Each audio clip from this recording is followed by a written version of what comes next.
আসসালামু আলাইকুম বন্ধুরা, সবাইকে জানাচ্ছি শুভেচ্ছা অভিনন্দন। বন্ধুরা, বরাবরের মতো আজকেও আম, বাগানে চলে আসছি। তো বর্তমান আমার খামার বাড়িতে যে ফসলগুলো আছে এই ফসলগুলো দেখার জন্য আজকে আসছি। তো বর্তমান আবহাওয়া আমাদের এদিকে বেশ ভালো।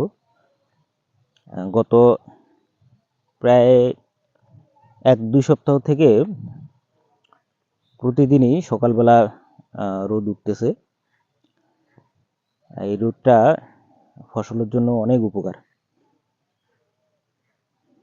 আসলে এরকম আবহাওয়া আমার মনে হয় যে অনেক বছর পর আমাদের এইদিকে দেখা যাচ্ছে। আসলে এই সময়টা প্রচুর কুয়াশা থাকে, ঘন কুয়াশা, প্রচণ্ড শীত থাকে। তো এবার আসলে শীতের প্রখরতাটা একটু কম,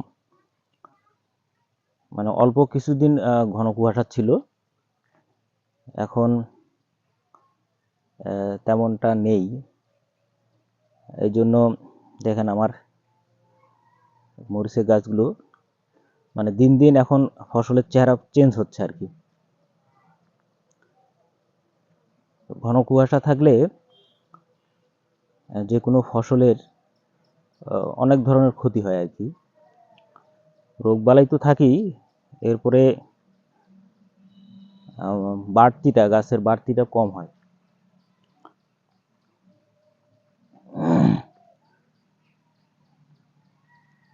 এই যে দেখেন মরিচ। তো সবচেয়ে বেশি ভালো হয়েছে আমার ভুট্টা ক্ষেতটা আর কি। ভুট্টার গাছগুলো অনেক সুন্দর হয়ে গেছে। একদিকে বেশ রোদ, অন্যদিকে আবার সার দিয়ে পানি দিছি।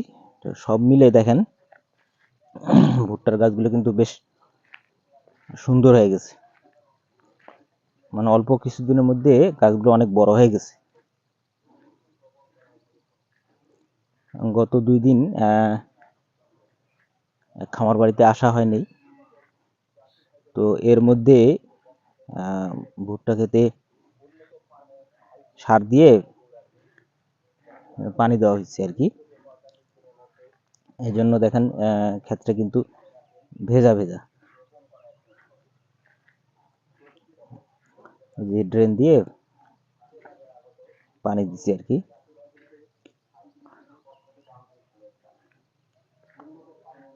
এখন ভুট্টার গাছ দিন দিন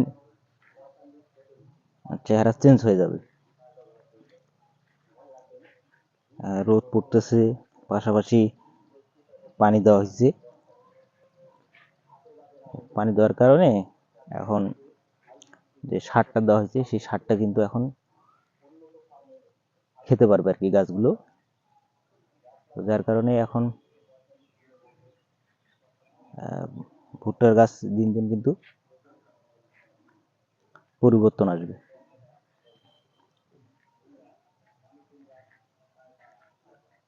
আসলে রোদ এটা খুব ইম্পর্টেন্ট জিনিস। আবহাওয়া যদি ভালো থাকে তাহলে যে কোনো ফসল খুব সুন্দর হয় আর কি।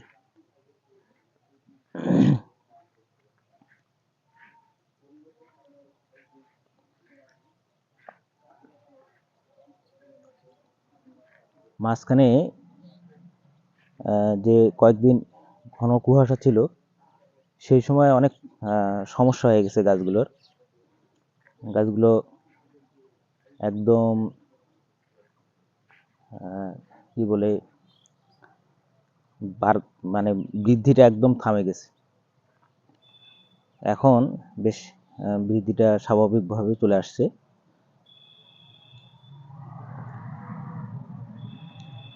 এখন আমাদের যেটা করণীয় সেটা হচ্ছে যে পানি দেওয়া হয়ে গেছে, পানিটা রসটা আর একটু শুকায় গেলে তখন আবার নিড়াই দিতে হবে।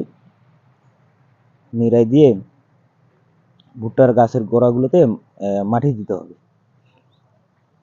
যাতে শিকড়টা ঢাকা থাকে আর কি। কারণ ভুট্টার গাছ যত দিন মানে দিন দিন যত বড় হবে, মানে শিকড়গুলো উপরের দিকে উঠবে। তো শিকড়গুলো যাতে দেখা না যায়, এই জন্য আমাদেরকে মাটি দিয়ে ঢেকে রাখতে হবে।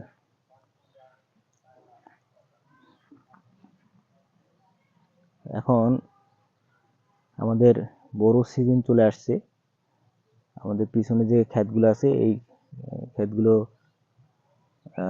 বড় লাগার যে প্রিপারেশন সেটা আমাদের চলতেছে আর কি। ড্রেনের কাজ চলতেছে, তারপরে আমাদের যে আইলগুলো আছে, আইলগুলোর সাইড দিয়ে মাটি সরানো হচ্ছে। তো একটা জিনিস কি, আমাদের এই এলাকায় এই আমন থেকে বড় পর্যন্ত মাঝখানে 2-3 মাস জমিগুলো কিন্তু পড়ে থাকে। তো এই সময়টাতে আসলে সরিষার চাষটা বেশ ভালো হয়, কিন্তু সরিষার ভালো বীজ না পাওয়ার কারণে অনেক কৃষকই আর কি সরিষা লাগায় না। কারণ ফলন কম হওয়ার কারণে মানে পত্তা হয় না আর কি, যার কারণে লাগায় না। দেখেন আপনারা, আমাদের পুরো দলাটায় ম্যাক্সিমাম জায়গা কিন্তু ফাঁকা পড়ে আছে। কিছু কিছু জায়গায় সরিষা হালকা কিছু লাগাইছে, কিন্তু ব্যাপক না। তো সরিষার বীজ যদি ভালো পাওয়া যায়, তাহলে দেখবেন যে পুরো মাঠ কিন্তু সরিষা ক্ষেতে ভরে যাবে। আর সরিষা ক্ষেতে ভরে গেলেই বাংলাদেশে যে তেলের চাহিদাটা আছে, এটা অনেকাংশেই কিন্তু পূরণ হবে। এই জন্য আমিও ব্যক্তিগতভাবে সরিষার ভালো বীজ খুঁজতেছি। তো আপনারা যারা আমার এই ভিডিওটি দেখতেছেন, আপনাদের সন্ধানে যদি ভালো উন্নত জাতের সরিষার বীজ থেকে থাকে, একটু কমেন্টে জানাবেন। আমি ন্যায্য দাম দিয়ে কিনবো। আমাদের এখানে যে সরিষার বীজটা পাওয়া যায়, সেই সরিষাতে ফলন আসে 33% বিঘা। 1 বিঘায় 4 মণ 5 মণ, খুব ভালো যদি হয় 6 মণ পর্যন্ত হয় আর কি। তো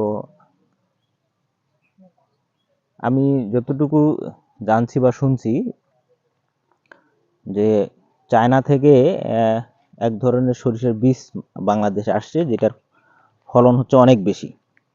বিঘায় প্রায় 10 মণ 12 মণ 15 মণ এরকম নাকি আসে।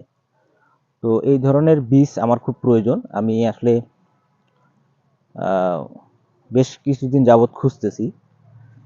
এর আগে একটা ইউটিউবে ভিডিও দেখছিলাম, ওই বীজটা হচ্ছে ইন্ডিয়ান, গাছটা হচ্ছে 6 ফিটের মতো, একটা গাছে 1 কেজির মতো সরিষা ধরে। তো আমার ইন্ডিয়ায় কিছু ফেসবুক ফ্রেন্ড ছিল, তাদের সাথে আমি যোগাযোগ করছি আর কি। তো তারা আমাকে আসলে বীজটা সংগ্রহ করে দিতে পারেনি।